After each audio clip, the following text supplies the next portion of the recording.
नमस्कार, मी रुपाली तुमचे स्वागत करते आहे रुपालीज किचन रेसिपीजमध्ये। काय घरात भाजी नाही आहे आणि काहीतरी झणझणीत खाण्याची इच्छा आहे तर ही रेसिपी तुमच्यासाठी आहे। घरात हिरवी मिरची आणि लसूण नेहमीच असतात, तर त्यापासून मी तुम्हाला दाखवणार आहे गावरान पद्धतीचा झणझणीत असा ठेचा। तर बघूया त्यासाठी काय काय साहित्य लागणार आहे। हिरव्या मिरच्या 125 ग्रॅम, मिरची मी आधी धुवून पुसून आणि त्याचे देठ काढून घेतले आहे। लसूण 15 ते 20 पाकळ्या, अशा पद्धतीचे 2 लसूण मी घेतले आहेत। मीठ चवीनुसार, लिंबू। चला तर मग कृतीला सुरुवात करूया। सर्वप्रथम मी मिरच्या चिरून घेतल्या।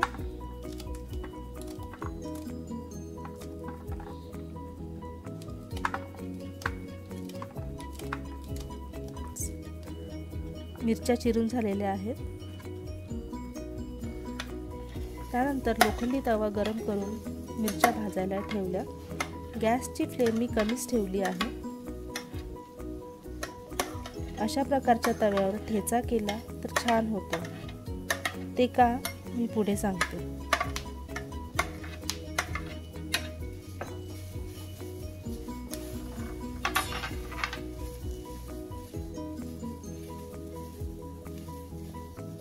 मिरच्यांचा रंग बदलेपर्यंत मी इथे भाजणार आहे। मिरची थोडी भाजल्यावर मी त्यात लसूण ॲड करते आहे।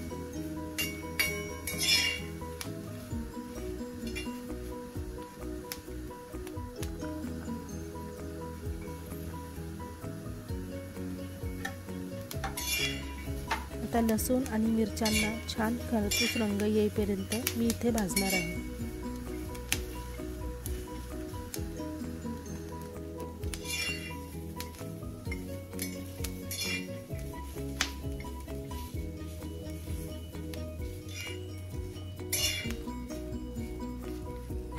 तुम्ही पाहू शकतात की मिरची आणि लसूण छान भाजले आहे। मी आता त्यात चवीनुसार मीठ घालते आहे। ठेचा ठेचण्यासाठी इथे फुलपात्र किंवा अशा प्रकारचा ग्लासचा वापर करू शकतात। मी इथे फुलपात्राच्या सहाय्याने मिरची आणि लसूण तव्यात रगडणार आहे। ही स्टेप तवा गरम असतानाच करायची आहे। पूर्ण जोर लावून मी इथे ठेचा रगडते आहे।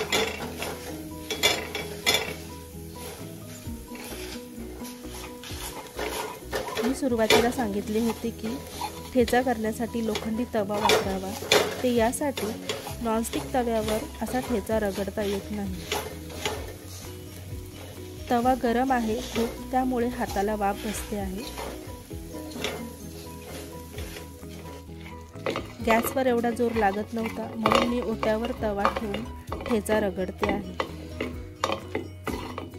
मी यात तेल वापरले नाही आहे, ते मी नंतर वापरणार आहे। मिरची आणि लसूण एकजीव झाले आहे। आता मी फुलपात्राला लागलेले मिश्रण तव्यात काढून घेते आहे।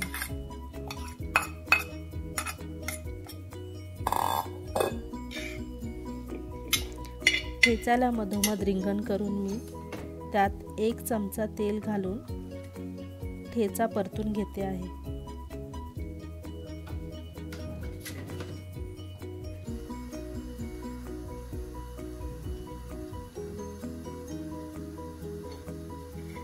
तुम्ही असाही खाऊ शकतात, पण तेलावर परतल्याने ठेचा जास्त दिवस टिकतो।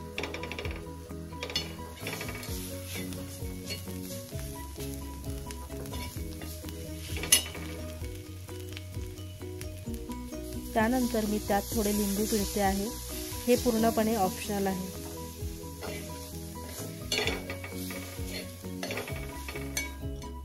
वा, झणझणीत असा ठेचा आपला तयार आहे।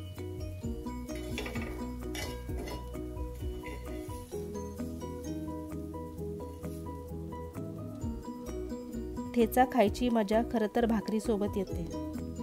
भाकरी, कांदा आणि ठेचा काय कमाल कॉम्बिनेशन आहे।